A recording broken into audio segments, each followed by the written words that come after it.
मानसीची इंजिनिअरिंगच्या शेवटच्या वर्षाची परीक्षा संपली. तिला पेपरही खूप चांगले गेले. समाधानाची एक झुळूक माझ्या अंतरातून कायम फिरत असते. आपल्या आयुष्याचं सार्थक होताना आपलं लेकरू कधी या यशाच्या शिखरावर पोहोचलं हे बघता बघता कळलंही नाही. माणूस चालतच राहतो. ज्याला फक्त चालण्याचं वेड आहे तो कधीही अंतर मोजत नाही. तसंच माझंही झालं होतं.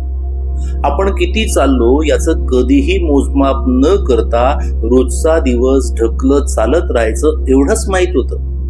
या चालण्यातून माझ्या आणि मानसीच्या आयुष्याची वाट आता तिच्या इंजिनिअरिंगच्या यशापर्यंत पोचली होती. इथपर्यंत चालत असताना चालण्यामुळे पाय दुखणार हा शरीर धर्म माझ्या वाट्याला येणं ही नैसर्गिक गोष्ट आहे. त्याला मी दुःख तरी कसं म्हणू? आपण चाललोच नसतो तर पाय दुखलेच नसते, पण आपण चाललो नसतो तर आपण कुठे पोहोचलोच नसतो हेही तितकंच खरं. म्हणून आपल्या चालण्याला अर्थ आहे. त्यामुळे जे दुखणं येतं ते निरर्थक आहे. आज मी नुसती एका जागी बसले तरी मणक्याच्या दुखण्यातून अशा जबरदस्त वेदना अंगभर दाटून येतात. एक वेळ वाटतं आता जगणंच नको, पण या वेदना सुसह्य व्हायला माझ्या मानसीच्या आणि निखिलच्या नावाचं औषध पुरेसं आहे. आयुष्यभर मानसी मानसी या एकाच मंत्राने मी स्वतःला व्यापून घेतलं होतं. त्यानंच मी भारावले होते. आता सुद्धा माझ्या या लेकराचं नावही माझ्यासाठी वेदना हलक्या व्हाव्यात यासाठी औषध होतं. त्या दोघांकडे पाहिलं की वेदना बंद होत नाहीत, पण त्या विसरण्यास मदत तरी होते.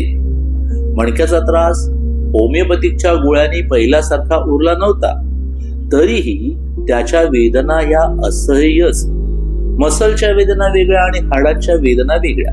त्या अशा झिणझिण्या आणतात की मी डोळे झाकून निश्चित बसून राहते. सलग तासभर जरी बसलं तरी कंबर दुखायला लागते. मग पायातून वीज चमकल्यासारख्या कळ्या यायला लागतात. मान दुखायला लागली की हाताच्या कोपराजवळ सूज येते आणि ते दुखायला लागतं. हे रोजच दुखणं असल्यामुळे रोज पेन किलर तरी किती खाणार? डॉक्टरांनी विश्रांती घ्यायला सांगितली होती, पण त्याला माझा स्वभाव नडत होता. गप्प बसणं हे मला माहित नव्हतं. त्यात माझ्याकडे येणाऱ्या कर्णबधीर गतिमंद मुलांच्या शिकवण्याही सुरू होत्या. हे शिकवणं बंद करणं माझ्याच्यानं शक्य नव्हतं. कारण मला जसं माझं लेकरू म्हणून मानसीला घडवावं वाटत होतं, तसं या लेकरांनाही आपण नाही शिकवलं तर ती घडवू शकणार नाहीत. त्यांचे आई वडील त्यांना पुढे शिकवू शकणार नाहीत. सगळेजण माझ्यासारखं पुणे मुंबईला जाऊ शकणार नाहीत. या शिकवणीला येणाऱ्या मुलांना सरावानं शिकवत होते आणि ती घरी आईबापांच्या मदतीनं शिकत होती. फरक एवढाच होता की मी जे मुंबईच्या शाळेत शिकले आणि त्यासाठी मला मुंबईपर्यंत अनंत अडचणींना तोंड देत शिकावं लागलं, त्या अडचणी या मुलांच्या आईबापांना येऊ नयेत यासाठी मी धडपडत होते. मी जशी मानसीची आई होते आणि तिच्या कर्णबधिरतेचं जसं मला दुःख होतं, तसंच दुःख प्रत्येक कर्णबधीर गतिमंद मतिमंद मुलांच्या आई बापांचं असतं. त्यासाठी आपण दिलेला वेळ कष्ट तर या मुलांचं आयुष्य उभं राहणार. ती मुलंही मानसीसारखी शिकू शकणार याचं खूप खूप मला समाधान आहे आणि म्हणून मी त्या मुलांच्या शिकवण्या घेत बसते. एकीकडं मानसीचं कॉलेज पूर्ण होत आलंय. ती तिच्या विश्वात रमली आहे. तिच्या क्षमतेवरती ती झेपावते आहे. दुसरी गोष्ट, माझं दुखणं त्रास देत होतं. यातून मी एकटी पडण्याऐवजी त्या मुलांच्या समोर बसून त्यांना शिकवणं ही माझ्यासाठी या दुखण्यातही आनंदाची गोष्ट होती. या शिकवण्या बंद करणं म्हणजे मला माझं जगणं बंद झाल्यासारखं वाटायचं. श्वासाशिवाय जगणं, पाण्याशिवाय जगणं असंच ते जगणं राहिलं असतं. त्रास होत होता. एक एक तास मी बसायची, आराम करायची. पुढचा मुलगा आला की शिकवायची. आता दुखण्याचं आणि शिकवण्याचं ही मस्त सुरू आहे. एका तासाच्या वर बसले तर आता असह्य वेदना सुरू होतात. मग उठून फिरावं लागतं, नाहीतर डॉक्टरांनी सांगितलेले व्यायाम तरी करावे लागतात आणि शेवटी खूप असह्य झालं तर मग पेन किलरच्या गोळ्या खाव्याच लागतात. थिओडर सांदे प्रसन्न मुनोळी, औजची सुकन्या दोडतले, उस्मानाबादहून येणारे सिद्धी पाटील, विक्रमी बागरेजा, वैष्णवी होळकर, अथर्व हळके, तेहसीन शेख, पंढरपूरची श्रद्धा अशी बरीच मुलं माझ्याकडे चांगली तयार झाली. जवळजवळ 20 मुलांना नॉर्मल मुलांच्या शाळेत घालून मानसीसारखं बारकाईनं शिकवत आणलं आणि असंख्य पालकांना मार्गदर्शन केलं. ज्या अपेक्षेने त्यांचे आई बाप माझ्यापर्यंत त्यांना घेऊन आले त्याचं फलित म्हणजे ती मुलं आज आत्मविश्वासानं शिकत आहेत. त्यांचं शिकणं हे माझ्या मानसीसारखंच शिकणं आहे. म्हणून आज माझ्या वाट्याला फक्त मानसी आणि निखिलचं यशस्वी आयुष्य आहे असं नाही, तर ही मुलं शिकतायत. त्यांचं त्यांच्या शिक्षण प्रवाहात चालत राहणं हेही माझ्यासाठी माझ्या आयुष्याचं खूप मोठं फलितच आहे. मणक्याच्या त्रासानं कितीही बेजार झाले तरी ही मुलं घरात आली की मी त्यांना शिकवायलाच बसते, कारण माझं दुःख उगाळत एकटंच आता त्या वेदनेच्या अंधारात उडत बसण्यापेक्षा या मुलांच्या वाटेवर प्रकाशाचा एक किरण घेऊन उभं राहण्यात आपलं रक्त आटलं तर उरलेलं आयुष्यही सार्थकी लागेल. ते याच कामात लागावं असंही सतत वाटत राहतं. आता तर सतत वाटतं या 21 मुलांना शिकवलं म्हणजे खूप मोठं काम झालं असं नाही. या जगात अशी कितीतरी मुलं आहेत ज्यांना उजेडाच्या वाटा सापडलेल्याच नाही. मी जशी मानसीच्या या व्यंगामुळे अस्वस्थ झाले होते तसे कितीतरी आई वडील समाजात अस्वस्थ आहेत. त्यांच्यासाठी काहीतरी करण्याची खूप इच्छा आहे, पण माझ्याकडे जेवढं आयुष्य उरलंय आणि काहीतरी करण्याची मनातील उमेद रोज नव्यानं बळ घेऊन उभी राहते. आपण या मुलांसाठी मुंबईच्या शाळेसारखी शाळा काढावी असंही कधी कधी वाटतं. हे वाटणं म्हणजे माझं फक्त वाटणं किंवा स्वप्न न राहता ते सत्यात उतरावं. या वेदनेच्या वाटेवर चालताना एक नवं स्वप्न पुन्हा उराशी आहे. हा माझ्या जगण्याचा मला स्वस्थ न बसू देणारा एक प्रकारचा आधारच आहे. अलीकडच्या या दिवसात मोतीबिंदूचं ऑपरेशन केल्यामुळे डोळ्याची जळजळ खूप वाढली आहे. प्रकाशाकडे फारसं बघता येत नाही. उजेड त्रासदायक वाटतो, त्यानं डोळ्यांचा त्रास वाढतो. जेवढा प्रकाश कमी असेल तेवढं बरं वाटतं. आता थोडा विचार करायला लागलं की वाटत राहतं आत्ताच या वयात आपली अवस्था अशी आहे तर पुढं कसं होणार. आजच तासभर बसू शकत नाही, धड उभंही राहू शकत नाही. खाली बसून तर जास्त वेळ मी कुठलंच काम करू शकत नाही. पूर्ण स्वयंपाक उभं राहून करायचा, पुढं कसं होणार असा मनात विचार येऊ लागला की वाईट वाटून घेण्यापेक्षा मी तो विचार करणंच थांबवते. स्वतः पुरतं तरी भविष्याकडे जायचंच नाही आणि पाहायचंच नाही असं मी मनाशी ठरवून घेतलंय. माझं भविष्य तर मला समोर छान दिसत होतं माझ्या मानसी आणि निखिलच्या रूपात.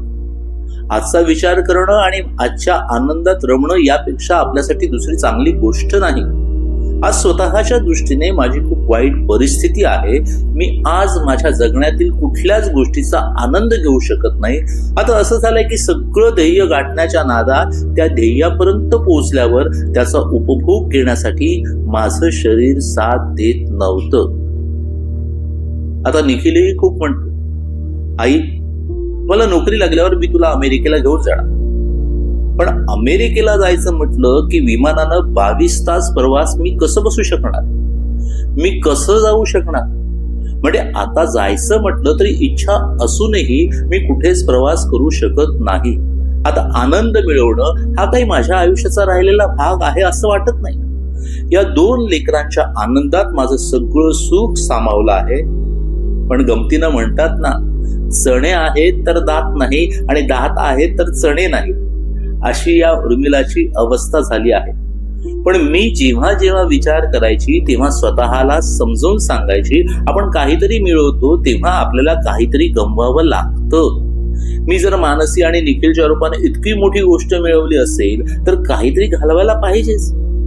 आता माझं शरीर मला साथ देऊ शकत नाही असंही होतं, माझा नाईलाज होतो. आपण काय मिळवलं याचा विचार करत बसायला कधी कधी वेळच मिळत नाही. आयुष्याकडून कमाईचा हिशेब मांडत बसलं की जगण्याचं गणित निरस होतं. आज मी ज्या कृतार्थाने एका समाधानाजवळ पोहोचले तेव्हा आज माझी प्रॉपर्टी किती, माझा बँक बॅलन्स किती याचा विचारही कधी डोक्यात आला नाही. संसार म्हणजे आपली मुलं आणि त्यांचं भविष्य ही आपली कमाई. मानसीचं आयुष्य असो की निखिलचं किंवा माझ्याकडे शिकवणीला येणाऱ्या कर्णबधिर मुलांचं, ती आयुष्यात सक्षमपणे उभी कशी राहतील या पलीकडे पाहणंच झालं नाही. म्हणूनच समाधान याच गोष्टीचं आहे की मानसी आता चांगली शिकली, निखिलचंही व्यवस्थित चाललेलं आहे. त्याच वेळी माझ्याकडे येणारा थिओडर सांदे हा कर्णबधिर मुलगा यावर्षी 10वीला होता. नुकताच म्हणजे 6 जून 2016ला त्याचा निकाल लागला. तो 50% गुण मिळवून सोलापुरातील NUM-V सारख्या शाळेत शिकून सर्वसामान्य विद्यार्थ्यांबरोबरच उत्तीर्ण झाला. मानसीसारखंच त्यालाही मी गेली 15 वर्ष शिकवलं. त्याच्यासारखी अजून 10 मुलं थिओडोरच्या पाठोपाठ माझ्याकडे शिकत आहेत. सोलापूर, मांडा, पंढरपूर, औज, उस्मानाबाद, पुणे येथून हे विद्यार्थी शिकवणीसाठी येतात. ही मुलं शिकत नाहीत तर अशा कर्णबधिर मुलांना कसं शिकवावं याबद्दल मला जी जी माहिती आहे ती त्यांच्या पालकांनाही मी शिकवते. परवाच म्हणजे 2017च्या जानेवारीमध्ये तहसीन शेख ही नवी विद्यार्थिनी माझ्याकडे शिकवणीसाठी आली. तिच्या आईला मुळात मराठी भाषाच समजत नाही व बोललेलंही कळत नाही. तहसीन शेखच्या आईलाही तिच्या बरोबर मराठी वाचायला व लिहायला शिकवलं. 2 गतिमंद मुलंही अशा प्रकारे माझ्याकडे शिकवणीतून तयार होत आहेत. नॉर्मल मुलांच्या शाळेत ती शिकत आहेत. थिओडर 10वी उत्तीर्ण झाला याचा आनंद मानसी 10वी पास झाली तितकाच आहे. थिओडर सारख्या अनेक मुलांना खरं तर त्यांच्या पातळीवर जाऊन आणि त्यांच्या पद्धतीने शिकवत त्यांना त्यांच्या आयुष्यात उभं करण्याची गरज आहे. अशी अनेक मुलं आजूबाजूला आहेत. मी माझ्या परीनं आणि ज्या पालकांना खरंच शिकवण्याची इच्छा आहे अशा विद्यार्थ्यांना वेळ देतच आले आहे. थिओडर 10वी पास झाला. आता तो 11वी कॉमर्सला प्रवेश घेऊन बँकिंग मध्ये काम करण्याच्या दृष्टीने त्याचे आई वडील प्रयत्न करत आहेत. तो त्याच्या आयुष्यात सक्षम झाला ही माझ्या आयुष्याच्या या टप्प्यावरील सर्वात मोठी कमाई आहे. मानसीच्या पलीकडे जाऊन मी काहीतरी करू शकले हीच माझ्या आजवरच्या आयुष्यातली कमाई आहे. लेकरांच्या यशाच्या त्या सुखाच्या फुलांनी माझी उंजळ भरून गेली आहे. आता माझी आई सुषमा 82 वर्षाची आहे. तिचा तुटलेला पाय आणि त्याही अवस्थेत ती आजही माझ्या भाऊजाईला छोटी छोटी मदत करीत व्यवस्थित आहे. आजही ती स्वतःचा चहा स्वतःच करून पिते. ती जयपूर फूट लावून जमेल तेवढी आपापली कामं करत असते. घरातल्या घरात हिंडणं फिरणं चालू आहे. कधीतरी मला भेटावंसं वाटलं तर ती माझ्याकडे येते. मी दुसऱ्या मजल्यावरती राहते. मजल्याचे जिने चढून ती माझ्याकडे येते. आजही आईने शरीर व्यवस्थित जपलंय. पायानं अधू असली तरी शरीरानं व मनानं पूर्वी जशी खंबीर होती तशीच ती आजही खंबीर आहे आणि मला अजूनही आजही माझी गरज बरोबर ओळखून मदत करत असते. जशी मी मानसीची आई तशी ती माझी अत्यंत काळजीवाहू आई. ती सुषमा माझी आई होती म्हणून मी मानसीची आई होऊ शकले. ती सतत आमच्यासाठी झटली. ती माझी आई होती म्हणूनच मी आहे. पण एक खूप मोठी खंत आहे. ती म्हणजे माझे तात्या आम्हाला सोडून गेल्याची. आयुष्यातल्या या वळणावर माझे ताता या जगात नाहीत. त्या दुःखाच्या आवेगानं डोळ्यात अश्रू दाटून येतात. आज माझी अवस्था आहे. माझ्या मुलांसाठी मी जे जे करत राहिले त्यासाठी तात्या नेहमीच माझं पाठबळ बनून माझ्या सोबत होते. पण आज या यशाच्या टप्प्यावर डोळ्यातून एका बाजूला आनंदाचे अश्रू येतात, त्याच वेळी तात्यांच्या आठवणीने दुःखाचे अश्रूही ओघळतात. निखिल MS साठी अमेरिकेला जाण्यापूर्वी 6 महिने अगोदर तात्यांचं निधन झालं. निखिल शिकण्यासाठी अमेरिकेला गेला एवढं सुद्धा ते पाहू शकले नाही. माझ्या आई वडिलांनी इतका मोठा पाया उभा केला त्याचा कळस पाहिला. आज तात्या माझ्या सोबत नाहीत. येत्या काही दिवसात मानसीही सॉफ्टवेअर कॉम्प्युटर मधून अभियांत्रिकीची परीक्षा चांगल्या मार्कानं पास होईल. ते पाहायलाही तात्या नाहीत. परवा तर मानसीचे प्रोजेक्ट पूर्ण झाल्यावर मी तिच्याशी तात्यांविषयी बोलत होते. बोलता बोलता मानसीच्या गळ्यात पडून मी हमसून रडू लागले. आज माझे तात्या असायला हवे होते. ही खूप मोठी खंत या क्षणी आहे. मानसी 10वी पास झाली तेव्हा त्यांनी स्वतः इतक्या आनंदाने सगळ्यांना फोन करून सांगितलं की मानसीला 10वीला 81% मार्क्स मिळाले. आमचे नातेवाईक, मित्रपरिवार सगळ्यांना त्यांनी आनंदाचं भरत येऊन ही गोड बातमी सांगितली. आज वाटतं मानसी आता विशेष प्रावीण्याने इंजिनिअरिंग पूर्ण करेल. तेव्हा तात्यांना किती आनंद झाला असता. तात्याने जर मुंबईच्या शाळेत राहण्यासाठी त्यावेळी माझं घर भाडं दिलं नसतं तर मी मुंबईत कशी राहू शकले असते, मानसीला कशी शिकवू शकले असते. नाईलाजानं परत यावं लागलं असतं. कदाचित मानसीला मूकबधिर शाळेत घालून कसं तरी पुढं शिकवावं लागलं असतं.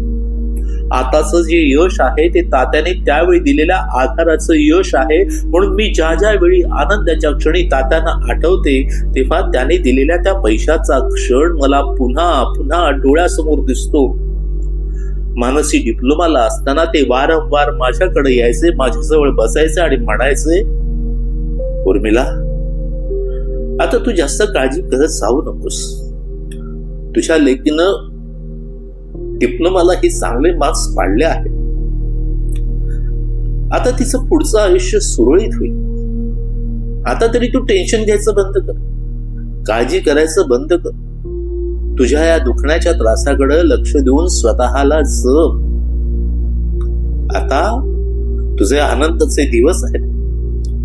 तू वेड्यासारखी अजूनही कशाला काळजी करत बसतेस. सध्या माझा भाऊ सुशील गायकवाड हा दिल्लीमध्ये वस्त्रोद्योग महामंडळावर संचालक आहे आणि मोठा भाऊ संग्राम मुंबईत आयकर आयुक्त या पदावर आहे. मधला समीर यानं बरेच लेख लिहिले व एक पुस्तक नुकतंच लिहून प्रकाशित केलं. त्याचं मेडिकलही खूप व्यवस्थित चाललंय. नुकताच त्यानं एक पाऊलवाट नावाचा कथा संग्रही प्रकाशित केलाय. बोलता बोलता पुढे तात्या म्हणायचे, आज आपण संग्राम, समीर, सुशीलला मानसीचा मामा म्हणून आपण सांगतो, पण पुढं बघ, या मामाना जसं सांगावं लागेल, मानसी माझी भाची आहे.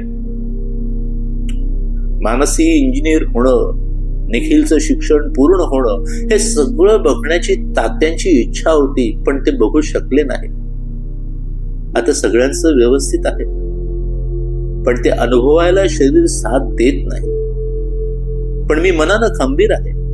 या मनाच्या इच्छेच्या जोरावर मी पुढे ही सगळ्या गोष्टींची समरस होण्याचा प्रयत्न करणार आहे.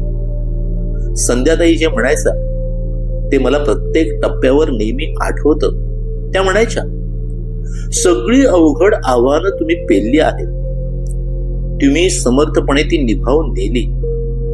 करत गेलं की प्रत्येक गोष्ट पूर्ण होतेच. आपण ती करत राहणं हे अधिक महत्वाचं. म्हणून मानसी या टप्प्यावर इंजिनिअरिंग पूर्ण करून आयुष्याचं एक ध्येय पूर्ण करेल. पण माझं मन एवढ्यावरतीच पूर्ण विराम घ्यायला तयार नाही. माणूस अशा मानसिकतेचा प्राणी आहे की त्याचं समाधान कधीच होत नाही. त्याच्या मनाची भूकही कधीच भागत नाही. हा गुणधर्म म्हणूनच की काय माझ्या मनात भिनला होता. आता ती अभियंता झाली तरी तिला पुढे स्पर्धा परीक्षेतून चांगल्या पदापर्यंत गेलेलं पाहणं याची भूक लागली आहे. तो एक शेवटचा टप्पा अजून उरलेला आहे. मानसी अधिकारी झाली म्हणजे माझ्या व तिच्या आयुष्याच्या वेदनेला, प्रयत्न आणि कष्टाला एक सोनेरी कळस चढवल्याचा दिमाग मला पाहता येईल.